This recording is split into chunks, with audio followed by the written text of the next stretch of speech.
वाहिगुरु जी का खालसा वाहिगुरु जी की फतेह।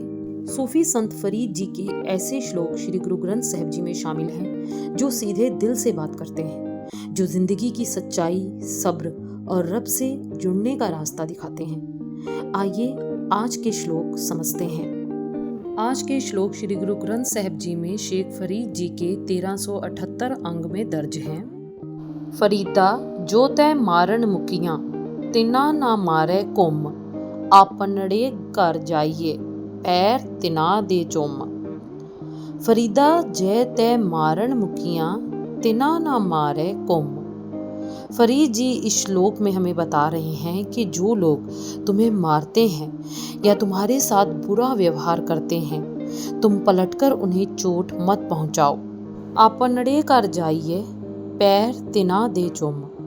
फरीद जी कह रहे हैं कि बल्कि विनम्रता और धैर्य से अपने रास्ते पर चलो और ऐसे लोगों के प्रति भी सम्मान और क्षमा का भाव रखो।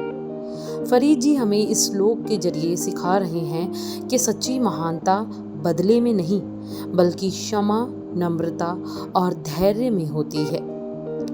अगले श्लोक में फरीद जी कह रहे हैं, फरीदा जां तो खट्टन वेल तां तू रता दुनी स्यों, मर्ग सवाही नेह जां परिया तां लद्या। फरीदा जां तो खट्टन वेल तां तू रता दुनी स्यों।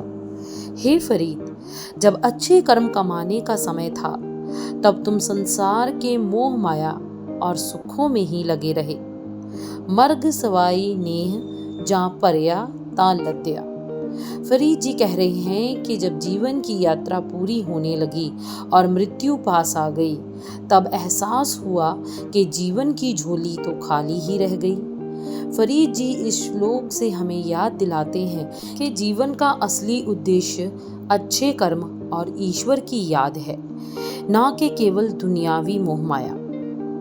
अगले श्लोक में फरीद जी कह रहे हैं, देख फरीदा जो थिया दाड़ी होई पूर, अग्गह नेड़ा आया पिछा रहया दूर। देख फरीदा जो थिया दाढ़ी होई पूर। देखो फरीद, जब तुम्हारी दाढ़ी सफ़ेद हो गई है यानी उम्र ढल चुकी है और समय बीत गया है, अग्गह नेड़ा आया पिछा रहया दूर। फरीद जी कह रहे हैं कि अब मृत्यु का समय पास आता जा रहा है और जीवन का गुजरा हुआ समय बहुत पीछे छूट गया है।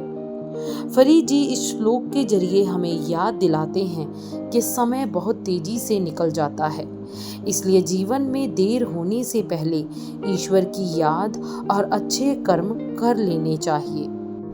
शेख फरीद जी के श्री गुरु ग्रंथ साहिब जी में दर्ज अगले श्लोक जल्द ही आप सबको श्रवण करवाएंगे। चैनल को सब्सक्राइब कर लीजिए। Pulse excite bye Paramjit. Waheguru ji का खालसा वाहिगुरु जी की फतेह।